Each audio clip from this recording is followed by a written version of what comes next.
Assalamualaikum warahmatullahi wabarakatuh. Kembali bersama saya Brati Setiadi SPT MPD, dosen FKIP Universitas Jambi.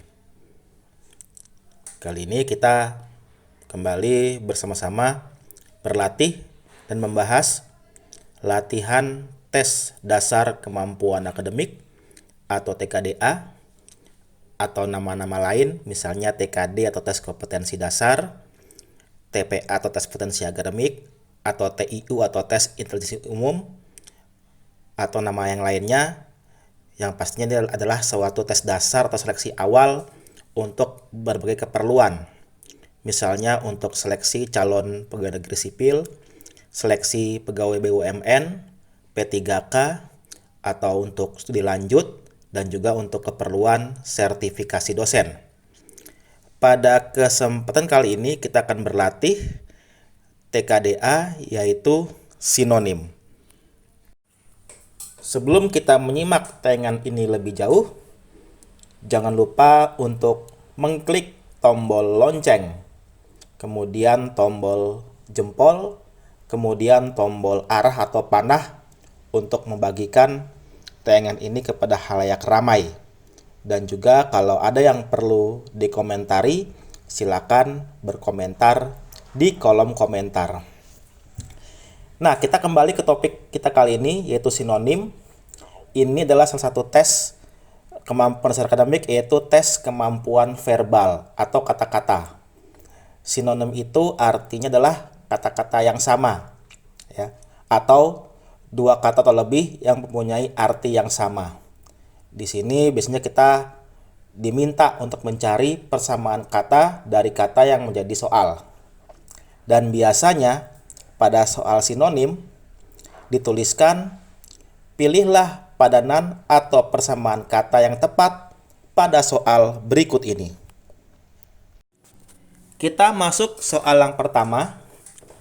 Di situ tertulis pikun. Kemudian kita diminta untuk menjawab persamaan dari kata pikun. Pikun itu sering kita padankan dengan misalnya kalimat orang itu sudah tua, sudah sering pikun. Sehingga seolah-olah kita mengartikan pikun itu sebagai tua atau berusia lanjut. Padahal itu keliru. Pikun itu bukan tua atau tidak sama sekali berkaitan dengan usia, atau bukan salah satu fase perkembangan manusia. Pikun artinya adalah kelainan tingkah laku yang biasanya terjadi pada orang yang berusia lanjut. Memang seperti itu. Nah, pikun itu adalah kondisi. Kondisi apa? Yaitu lupa atau tidak ingat atau alpa. Nah, jadi kalau kita simak lagi pilihan jawabannya, ada A, tua, kemudian B, pelupa, kemudian C, lanjut, kemudian D, tuli, kemudian E, lemah. Kita padankan kata-kata yang merupakan kondisi. Tua dan lanjut itu berkaitan dengan usia, sudah pasti salah. Lalu ada pelupa, tuli, dan lemah. Nah, tadi pikun adalah kondisi lupa, maka jawabannya adalah yang B. Soal nomor 2. Kita ketemu kata prodeo, gitu ya. Prodeo itu sering dipadankan dengan kata-kata yang berkaitan dengan hukum atau dengan pengadilan atau peradilan. Misalnya, koruptor itu akhirnya diputuskan tinggal di hotel prodeo. Ada istilah hotel prodeo itu artinya penjara. Namun, prodeo itu dalam kamus besar bahasa Indonesia artinya bukan penjara atau berpenjaga. Jadi yang D sudah pasti salah. Prodeo itu artinya adalah gratis atau cuma-cuma. Makanya ada pengadilan prodeo, yaitu pengadilan yang tidak berbiaya, ditanggung oleh negara. Nah, karena prodeo itu artinya gratis atau cuma-cuma, maka jawaban yang tepat adalah yang E. Soal nomor 3, ada kata asasi. Asasi ini sering dipadankan dengan kalimat-kalimat seperti misalnya hak asasi manusia. Nah, berarti apa artinya asasi? Asasi itu artinya bersifat mendasar, basic, atau yang pokok. Jadi, asasi itu artinya bukan hak. Yang B itu sudah pasti salah. Juga bukan utama atau pertama. Itu C dan D itu artinya mirip ya. Itu sudah pasti salah. Berarti asasi itu karena dia berarti mendasar atau basic, maka sinonim dari asasi adalah pokok, yaitu yang A. Soal nomor 4, kita ketemu kata valid. Valid ini banyak juga turunannya, misalnya validasi.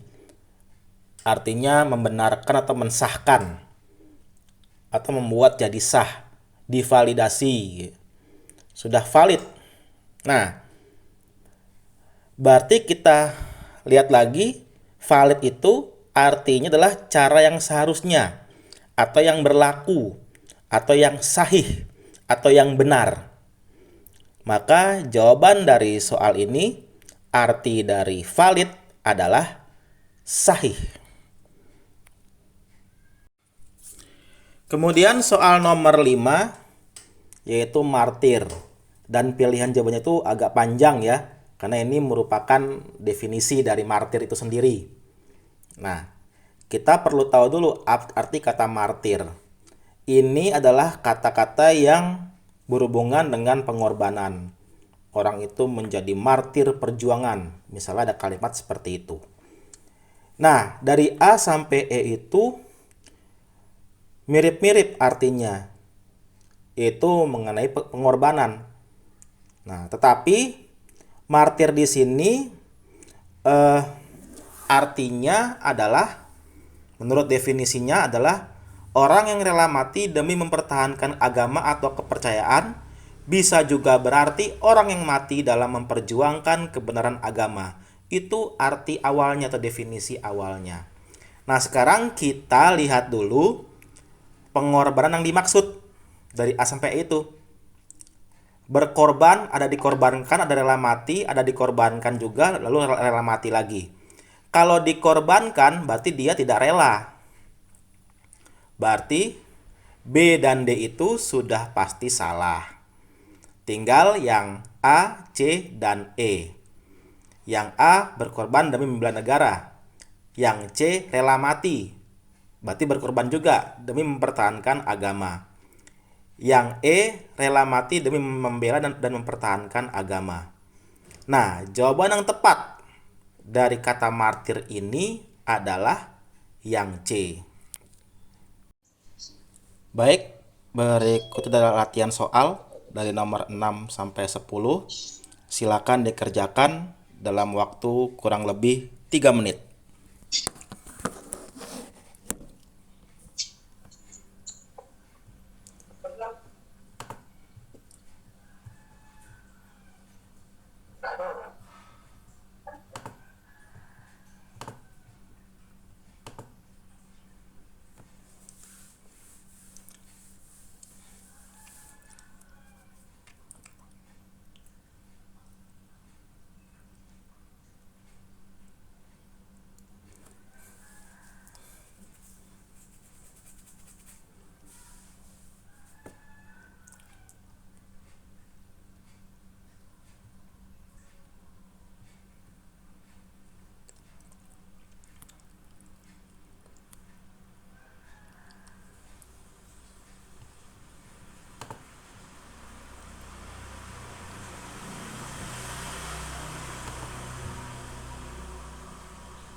Demikian tadi pembahasan kita mengenai sinonim, bagian dari tes kemampuan verbal pada tes kemampuan dasar akademik. Semoga bermanfaat untuk kita semua. Dan bagi yang saat ini sedang mempersiapkan diri untuk TKDA atau TKD atau TPA untuk keperluan seleksi CPNS, BUMN, P3K, studi lanjut ataupun untuk keperluan sertifikasi dosen, mudah-mudahan berhasil dan mendapatkan hasil yang diharapkan. Untuk kunci jawaban dari nomor 6 sampai 10 akan hadir di akhir tayangan ini. Terima kasih atas perhatiannya. Kita jumpa lagi di lain kesempatan. Saya pamit undur diri. Wassalamualaikum warahmatullahi wabarakatuh.